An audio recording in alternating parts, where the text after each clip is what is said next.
do Reizinho, sejam bem-vindos a mais um Você Sabia aqui pela TV Império Serrano. Hoje falarei sobre desfiles críticos, algo que está na alma do imperiano, né? Então, curte, compartilha para todo mundo e relaxa, porque vai vir muita coisa boa por aí. E a gente já começa em grande estilo por 1969. O enredo Heróis da Liberdade foi desenvolvido por Assi Pimentel e Suane Moreira Gomes. O presidente Sebastião Molequinho, ele deu poder à ala dos compositores, poder de corte, né, para fazer aquela triagem dos sambas concorrentes. E aí ele viu algo muito estranho. A parceria de Silas de Oliveira, Mano Décio da Viola e Manuel Ferreira estava cortada. E logo ele percebeu a covardia. É que Silas era tão temido que aí rapidinho a ala dos compositores cortou o samba para não ter nenhuma dificuldade. Só que Sebastião Molequinho sempre foi um cara muito correto. E aí ele decidiu que todos os sambas concorrentes participassem da disputa sem exceção. E o resultado a gente sabe, né? Realmente deu Silas de Oliveira, Mano Décio da Viola e Manuel Ferreira. Agora imagina se o samba tivesse realmente sido cortado. A gente ia ficar sem essa obra-prima. Imagina, eu acho que até o samba, né, o mundo do samba ficaria diferente, porque esse samba ele tornou assim um hino, né, para nós sambistas e ecoa até hoje, né, ele arrepia até hoje, pelo menos a mim. Toda vez que eu escuto, eu fico completamente emocionada. 1969 foi uma época de ditadura. Com isso, o samba incomodou um pouco os militares. E aí Silas de Oliveira e Mano Décio da Viola foram chamados para o DOPS, que era o Departamento de Ordem Política e Social da época. E chegando lá, Silas fez um belíssimo discurso dizendo que ele não tinha escrito a história, ele só estava retratando tudo o que ocorreu. A única censura ocorrida foi com a palavra revolução. Em vez de é a revolução em sua legítima razão, ficou é a evolução em sua legítima razão. O antológico samba foi interpretado por Jorge Goulart na Avenida, mas conhecemos em outras vozes também. Inclusive, Elza Soares também gravou esse samba. O casal de mestre sala e porta-bandeira foi Sérgio Jamelão e Alice. O mestre de bateria foi Alcides Gregório e na harmonia o mestre fuleiro. O Império Serrano conquistou o 4º lugar na classificação, mas o samba ecoa nos nossos corações. Agora vamos para 1982, um ano que o imperiano também ama. Jamil Maruf chegava na escola como presidente, ele que era mais conhecido como Jamil Cheiroso. Ele conseguiu negociar algumas dívidas que a escola estava começando a ter, acalmando assim o clima. E também nessa época foi criado o Botequim do Império, que é tão querido por nós.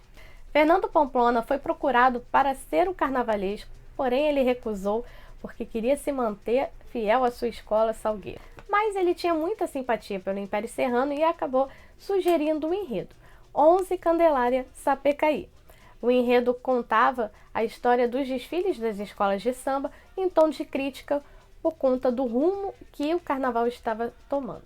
Ele também indicou 2 carnavalescas, Rosa Magalhães e Lícia Lacerda. Só que Rosa não gostou do título do enredo. Ela se incomodou com o termo Sapucaí.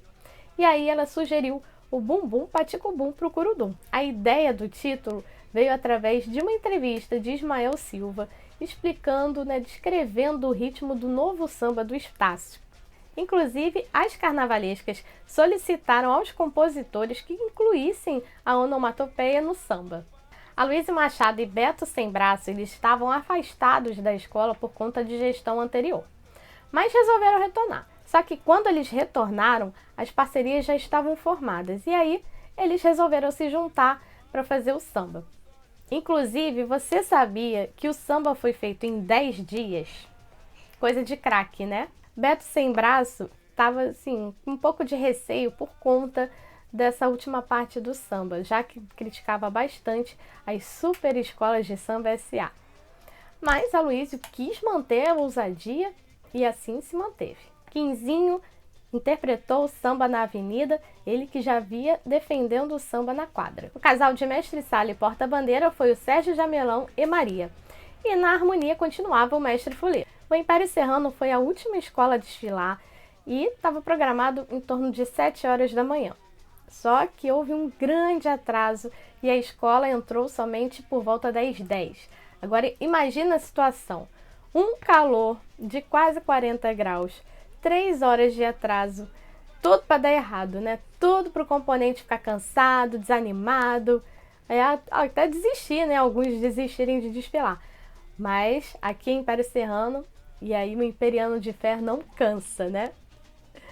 Então, tinha tudo para dar errado e deu tudo certo, porque o componente estava feliz da vida, a arquibancada também continuou lá esperando o Império, o samba era muito popular, né? Então era muito aguardado e foi uma explosão. A bateria deu um show sob o comando de mestre Natalino. Como eu disse anteriormente, né? Tinha tudo para dar errado e deu tudo certo, conquistamos o título. E o mais legal é que a Portela ficou em segundo lugar. Então foi realmente assim, um carnaval em Madureira. Uma cena muito curiosa foi essa foto que vocês estão vendo agora, que assim, Madureira ficou pequena para tanta comemoração.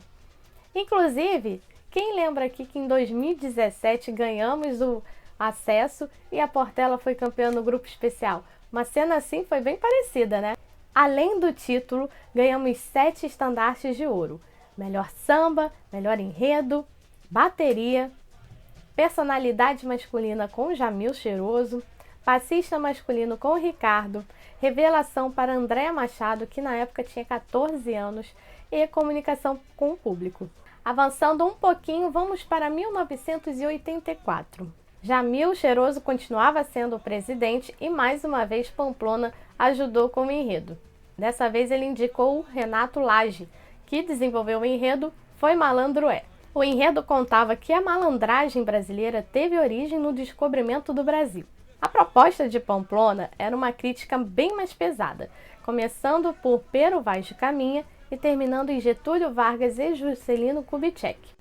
Mas essa última parte foi removida para evitar problemas, já que cutucava os militares. E em enredo crítico, todo mundo queria a parceria de Aloysio Machado e Beto Sem Braço novamente. Só que os amigos brigaram.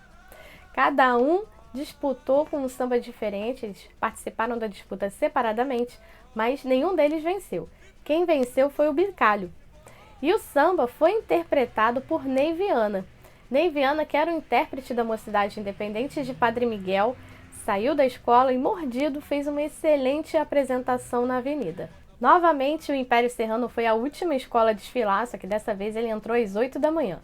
E eu nem preciso falar do calor que estava fazendo. Evandro de Castro Lima estava no Abre Alas representando Pero Vaz de Caminha e a atriz Zezé Mota estava representando Chica da Silva. O cantor Roberto Ribeiro desfilou à frente da ala das baianas, que estava belíssima por sinal, e inclusive ganharam o estandarte de ouro de melhores baianas. 1984 foi um ano marcado para o carnaval porque foi inaugurado o Sambódromo Marquês de Sapucaí. Teriam 2 desfiles, domingo e segunda, e aí os melhores de cada dia disputariam entre si o supercampeonato. No domingo ficamos em segundo lugar e quem ganhou foi a Portela. Já na segunda-feira foi a Mangueira, que também faturou o supercampeonato. Outro fato muito marcante para o carnaval foi a criação da Escola Mirim Império do Futuro, projeto criado por Careca, que é tão querido por nós.